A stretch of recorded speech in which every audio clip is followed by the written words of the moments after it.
Welcome to the program Global Weekly News, serial number 64.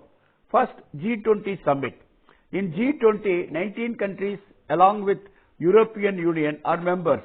It was founded in 1999 with the objective of international economic collaboration. The economic and financial crisis which started in 2008 still continue. Contradictions exist between the developed global north and the developing global south. US, Japan, Germany, France, Great Britain, Italy and South Korea are members of Group 7, G7. G7 countries consider that G20 will be useful in facing the impact of global financial crisis. G7 utilizes G20 forum to advance its hegemony and domination. Economic issues like food, fuel, defense, climate change, debt burden of developing countries, regularizing cryptocurrency, defending supply chain, etc. can be discussed in G20 summit to arrive at consensus views. There is no free international trade. US and its imperialist allies impose sanctions on Cuba, Palestine, Venezuela, Russia, Iran, Syria, etc. The developing countries get loans from international financial institutions like IMF, World Bank, from private corporate finance of various countries, and also from the governments of other countries. The developing countries attempt rigorously to get loan waiver, increasing the installments or paying back, or at least waiving interest on loans. The developed countries have a great contributing role to world pollution. They have a responsibility to reduce the world pollution and overcome natural disasters due to climate change. But they do not realize this and act.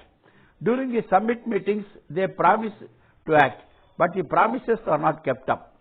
G20 countries contribute 80% of world GDP and consist of two-thirds of world population.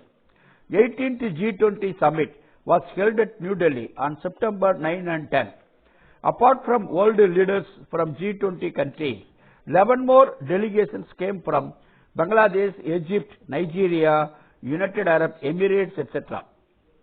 Representatives from the United Nations, ASEAN, etc. also attended the summit. From China, instead of the president, Prime Minister attended, and from Russia, instead of Putin, Sergei Lavrov, the Foreign Minister, attended. US President Joe Biden, UK Prime Minister Rishi Sunak, and Lula da Silva of Brazil, President of Brazil, are some of the veteran foreign leaders who attended the summit. India was the chairman of G20 in 22-23. Prime Minister of India Narendra Modi in his opening address told that the theme of the summit is one earth, one family and one future. That is Vasudhaiva Kudumbakam. African Union of 55 African countries joined G20 as a permanent member. Now thus G20 became G21. The speed in which fossil fuels are replaced by renewable energy like solar energy, wind energy, etc. is not liked by Russia and Saudi Arabia, which are the petroleum exporting countries. China emphasized that historic and geopolitical factors shall be taken into account in reducing world pollution. Professor Dr. Biswajit Dar of Jawaharlal Nehru University stated that gains of the global south through G20 is a myth, illusion. Brazil has taken over chairmanship of G20 for the year 23-24. Lula da Silva, President of Brazil, is a leftist. 19th summit of G20 will take place in Brazil in 2024. Theme of the 19th summit will be World Inequalities and Expansion of UN Security Council, Lula da Silva has declared. He said that the world is facing poverty, hunger and concentration of wealth. Delhi Declaration of the 18th G20 summit was unanimously approved. Nothing is mentioned about the ongoing Ukraine war. But the declaration emphasized export of food grains from Ukraine and Russia through the Black Sea route to the needy countries. G20 will attempt to achieve sustainable development goals of the United Nations. Initial budget for G20 was only 900 crore rupees, but Modi government spent more than 4,100 crores. G20 chairmanship of India, which came just by rotation, was highlighted very much by the BJP government as though it had become Vishwaguru, that is world leader. Second, we go to Libya and Morocco, where severe damages were caused by natural disasters. First, Libya.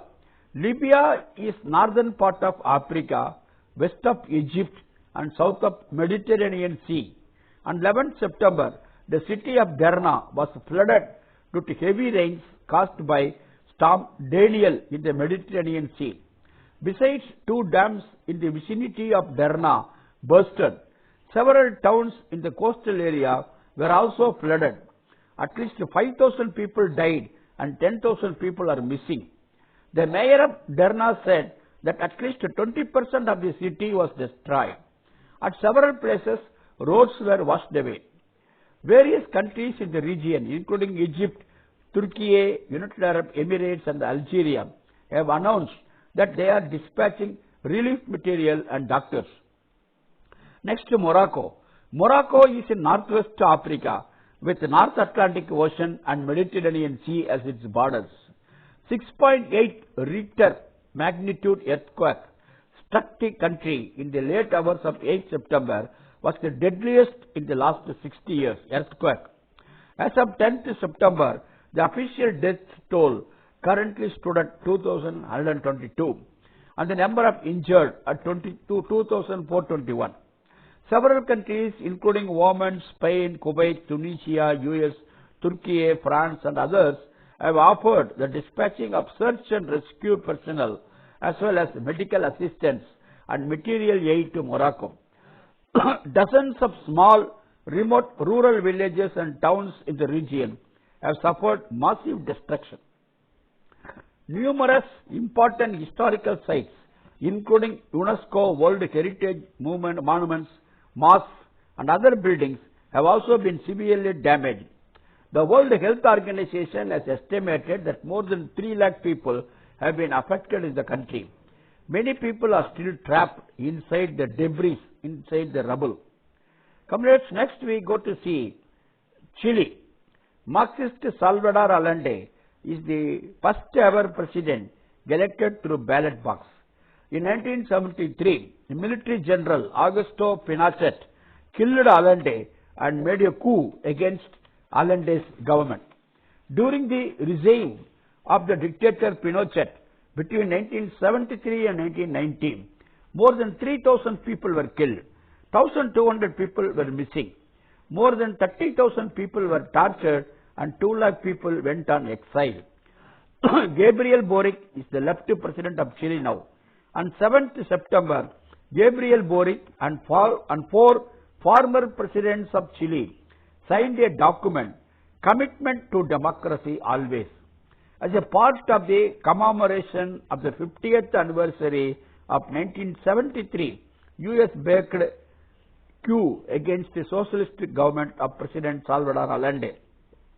In the document, the leaders committed, despite political differences, to care for and defend democracy and strengthen space for collaboration among states. Chile enjoyed for more than 140 years, almost without interruption, a continuously evolving democracy. On 11th September, an official act to pay tribute to the first progressive president in Latin America and the victims of Chile's last dictatorship was held. Leftist leaders from across the region, such as Mexican President Lopez Obrador, Colombian President Gustavo Petro, and Argentine President Alberto Fernandez attended the event. Comrades, next we go to Africa. What is happening in Congo?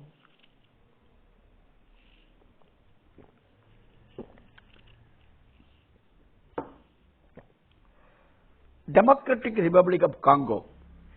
Congolese forces killed 56 people in the city of Goma during a protest against the presence of United Nations and East African Community armed forces in the region. A protest by civil society movements was held on 4th September against this murder of 56 people by the government of Congo. The peacekeeping forces of United Nations and East African Community have failed to bring peace to the country. M23 armed rebel groups, a proxy force backed by Rwanda. UN peacekeeping forces have been stationed in Congo since 2010. These forces form the longest and most expensive peacekeeping operation in UN's history. Despite multiple ceasefire agreements, M23 rebel groups made significant advances in the past year. According to UN estimates, 10 lakh people have been forced to flee their homes due to the M23's renewed attacks in the eastern provinces since 2022. Decades of armed conflict had displaced nearly 60 lakh people by end of 2022. Armed violence is estimated to have displaced close to 10 lakh people since January 23 alone. Members of Patriot Group protested in the streets of Goma for the withdrawal of all peacekeeping forces. Mayor of Goma, through social media message, had conveyed that the protest is prohibited. Repression on 30th August is not the only one.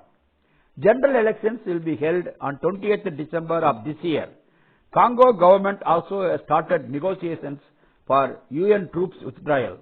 The minerals coltan and lithium required very much for the fourth generation industrial revolution are available in Congo. Since Congo has joined the East African Community bloc, foreign multinational corporations may exploit these minerals.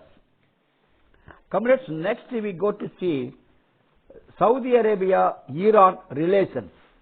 Relations between the two regional powers had reached the lowest point in 2016 after the Saudi government executed Shia cleric Nim al-Nim. The execution led to widespread anger and outrage in Iran and nationwide protests, including the storming of the Saudi embassy in Tehran.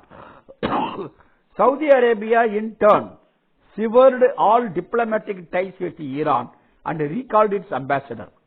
The relations between the countries was further strained after Donald Trump administration's decision to withdraw from the Iran nuclear deal and US attempts to get countries in the region to normalize ties with Israel.